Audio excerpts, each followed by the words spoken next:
YouTube, it's Aaliyah. We have entered that magical time of year where people who are looking for seasonal summer work are going to be scrambling to put together any last-minute applications or try and get any last-minute interviews that they can while looking for their next summer job.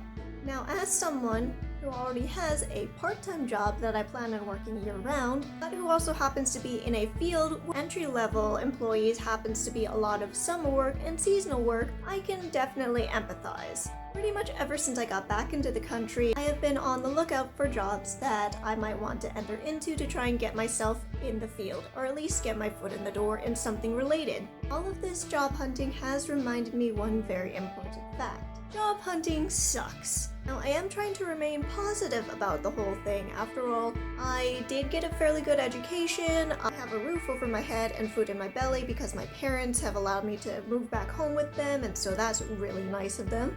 And I do at least have a part-time job that pays enough that I can, at the very least, continue to pay off my student loans for many years. Seriously, anybody who hasn't had to take out any student loans for their education, consider yourself lucky. It really sucks. But even with all of this added privilege that I have, it is still rather disheartening to continue to get rejection after rejection after rejection. And I know that that as a negative is not all that bad. I mean, I do get to live rent-free, which is totally sweet. But living with my parents, which is not always so totally sweet. Especially when I get asked very, very frequently how my job hunt is going and whether or not I've applied to any new ones today, or if I've heard back from any of the ones that I happen to have been applying to lately.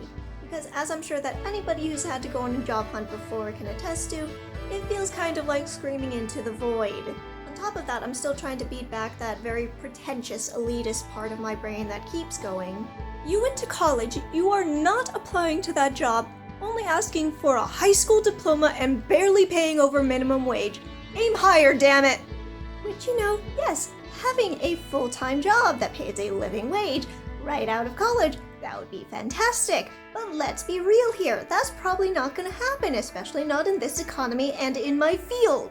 To get to that point, I actually need a job that will at the very least get my foot in the door in my field so that I can actually move my way up to that point eventually. So, you know, getting rid of that part of my thinking has been a process.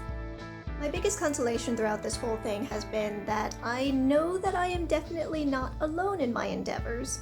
There are crap tons of other stressed out, unemployed or underemployed millennials out there for me to grumble with.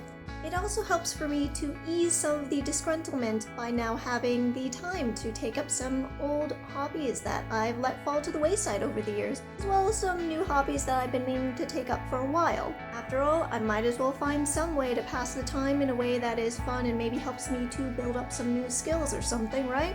So if this video were to have some kind of slightly pretentious, overly deep moral, it would probably be something along the lines of, yeah, job hunting sucks, but it does have a bright side in that you're not alone with it. Sometimes it feels like you're walking waist deep in molasses, in the dark, so you can't even see where you're going beyond a vague general idea of where you're trying to go.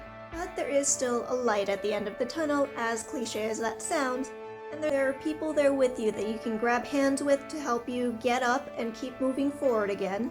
And even through all of that struggling, at least Molasses is pretty sweet. So that's all I really have to say on the topic. Leave a comment below if you want to commiserate in the misery with fellow molasses walkers, or if you have any tips or tricks on how to deal with this time in one's life, or even if you just want to talk about your day and what you happen to do to pass the time while you wait for your next rejection letter. Or, hopefully, acceptance letter. And I will see you next time. All for now. Bye.